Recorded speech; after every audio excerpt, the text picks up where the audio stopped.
Hi guys, it's Mike of Dog Trainer Cebu. And I am here with Alpha. Si Alpha is a boarder here sa Pet Hotel. Hindi siya student. So wala itong alam. Actually, sit. Yan yung alam niya. Down, down, wala. Stay. Hindi niya alam yung stay. Hindi lang siya tumatayo kasi pinasit ko siya. Okay. Okay. So, gagawin ko dito sa video na to. Tuturuan ko siya na mag-let go ng toy. Kasi ito, pag may kinagat, ayaw na niya i-let go. Okay? Ngayon, usually, when I teach the out command, I use a slip collar or a prong collar or an e-collar. Pero si Alpha, may problem. Nag-collapse na yung trachea nito noon dahil sabi ng owner, nangihila. Ang lakas manghila, nag-collapse yung trachea kanya, hindi siya makahinga, dinala siya sa vet. So, in short, yan yung reason bakit siya naka-harness. So, this is why we should train the dog not to pull talaga. So that we will not have this kind of problem. So now, let's start. So, ito si Alpha. Malakas yung drive niya for the ball, pero he doesn't wanna let go of the toy. Papatahimikin ko lang yung dog ko. Danny, down. Sit. Sit. Chip. Yan. So ngayon, tinuturuan ko lang yung dog na the time na pwede niyang kunin yung toy is kapag sinabi ko, chip. Yan. Sige. Mukhang hindi niya type to kasi matigas. So, this is why when we are training a dog, we should try different textures, toys. Kasi sometimes, yan, yung hard na ball, yung mga dogs ko gustong-gusto nila yan. Ito, si Alpha parang di niya type. Chup! Good. Kapag di niya pa rin type, gagawin ko, kukunin ko yung, yeah, good. Ito medyo kinakagat na niya. Pero he is very gentle, no? He is very gentle. Good job. Good. Good. Good. Sige. Mukhang hindi niya din ito type. Nasaan yung laruan niya? Ito. Sa kanya ba to o sa inyo? So, ito yung gusto niya. Tweety bird.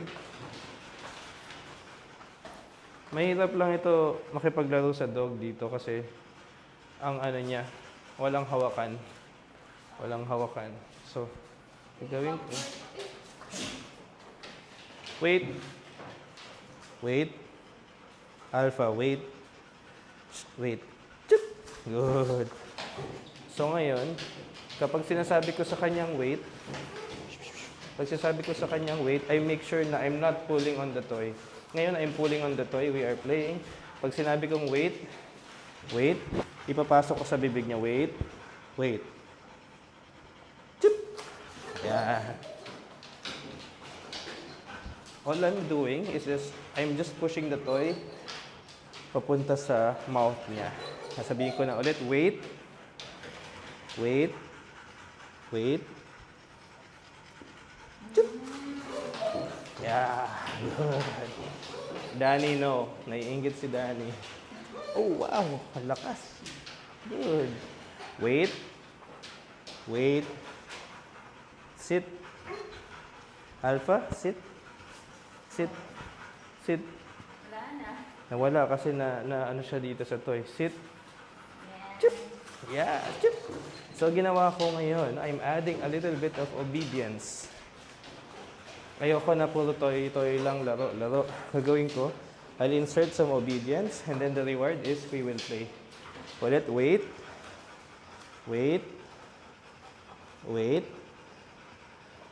No, wait. Wait. Sit. Alpha, sit. Sit. Chip. Chip.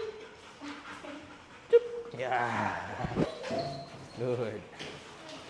Medyo hesitant siya. Good boy. Pero malakas na yung bite niya dito. Good job. Good job. Good job. Gusto yung mga stuffed toy. So I'll do it one last time.